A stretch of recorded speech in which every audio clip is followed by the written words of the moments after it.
السلام عليكم ورحمة الله وبركاته. ازيكم حبايبي؟ عاملين ايه؟ جايلكم فيديو جديد ان شاء الله باذن الله. قبل ما نبدا الفيديو نصلي على الرسول ونسمي الله عليه افضل الصلاه والسلام. حبيبي يا رسول الله. دلوقتي انا شايفين حضراتكم شايفين شكل الطاجن عامل ازاي. انا عامله طاجن معاكم بسله باللحمه. يلا تعالوا معانا نشوف هنعمل ايه. دلوقتي احنا زي ما انتوا شفتوا في اول الفيديو الطاجن. ومعاه كمان الكباب اللي هو الكفتة اللي هي كفتة الرز المسلوقة.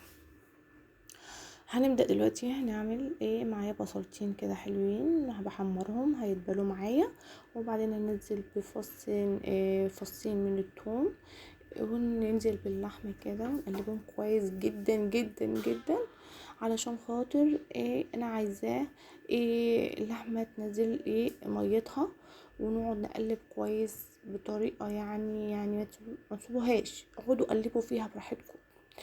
هنا برش عليها فلفل اسود، وانا كنت حاطه ورق لورا ومستكه وحبهان، وهنقعد نقلب كويس جدا في اللحمه لحد ما تديني اللون اللي انا عاوزاه.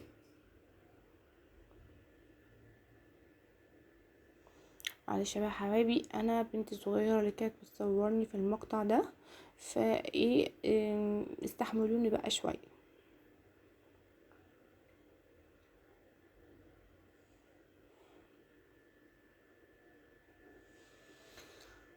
لا حول ولا قوه الا بالله العلي العظيم.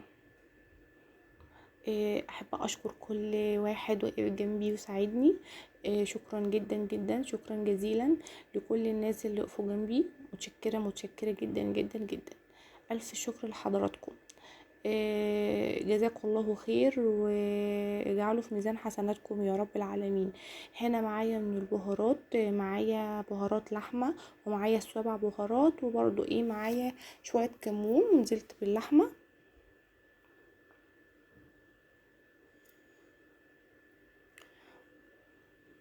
بس انا عايزه ممكن اسالكم على حاجه. انا عاوزه اعمل بث مباشر كده، ومانيش عارفه اعمل ازاي يعني. فممكن ممكن حضراتكم تتواصلوا معايا وتعرفوني بيتعمل ازاي، علشان خاطر انتوا زي ما انتوا عارفين ان انا لسه جديده في القناه مش عارفه حاجه.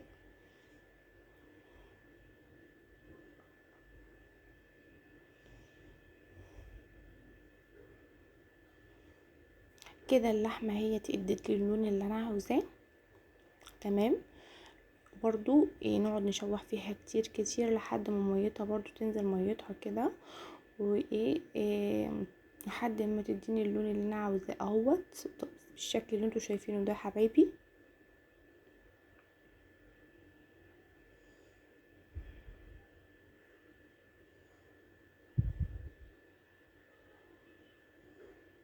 وبعدين خلاص هنبدأ ننزل بشفشق الطماطم. معايا شفشق طماطم هنا، هنزل بشفشق الطماطم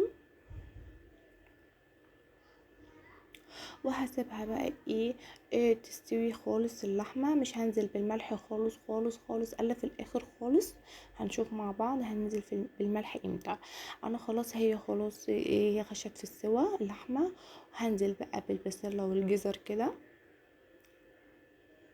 ومعايا كمان بطاطسايه مقطعاها، بس انا مش هنزل بيها الا في الاخر خالص عشان البطاطس بتستوي بسرعه. البسله بتاخد وقت جامد جدا عما بتستوي، هي والجزر. حبايبي ان عجبكم الفيديو اشتراك ولايك وتفعل زر الجرس عشان يوصلكم مني كل جديد، و وكومنت جميل زيكم بقى. معايا هنا كفتة الرز زي ما انتوا شايفين كده. عملتها بالطريقة دي، وكمان معايا كان عندي شوربة في الفريزر طلعتها وغليتها ونزلت بالكفتة كده.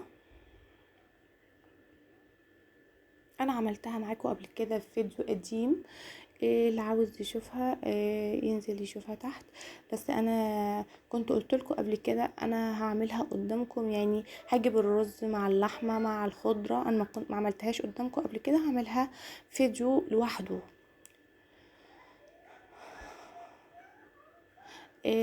هنا برضو معايا بيضتين كده او بيضة. هرجهم كويس وهضيف فلفل اسود عشان ريحة الزفارة، ريحة البيض وكده. وهقوم نازلة بقى اقلبهم كويس جدا يا حبايبي، حبايبي المبتدئين.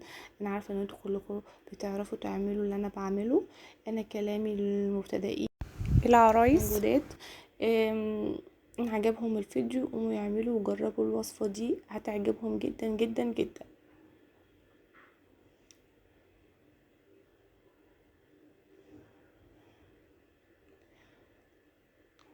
الكفته دي انا هعملها لكم في فيديو لوحده ان شاء الله، عشان هي اصلا كانت عندي في الفريزر من ساعه ما عملتها، فانا ما عملتهاش معاكم يعني.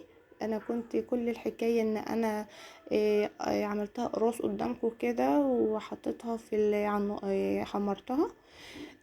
فان شاء الله هيبقى فيديو كامل. هعمل كفته الرز قدامكم ان شاء الله عشان تشوفوا الوصفه الطريقه عامله ازاي يعني. خلاص كده نزلت الزيت، سبت الزيت يسخن خالص خالص، وبعدين نزلت كده اهوت بالكباب، وابدا بقى اقلبه. في ناس بقى بتقولي انا بحط دقيق في قلب الخلط في البيض يعني علشان يعني البيض يمسك وكده، فلا ولا دقيق ولا حاجة، هو استكفي بالبيض وخلاص. هتطلع حلوة زي ما هتشوفوا كده.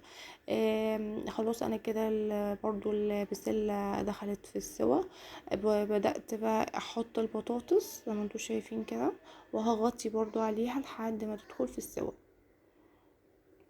عايزه اقول لكم كان ريحه الاكل تحفه تحفه تحفه تحفه تحفه بطريقه ما تتخيلوهاش، وطعمه كان يجنن بصراحه، واللحمه دايبه دوب كده. هتشوفوا في اخر الفيديو، انا وريتكم في اول الفيديو وهتشوفوا برضو في اخر الفيديو.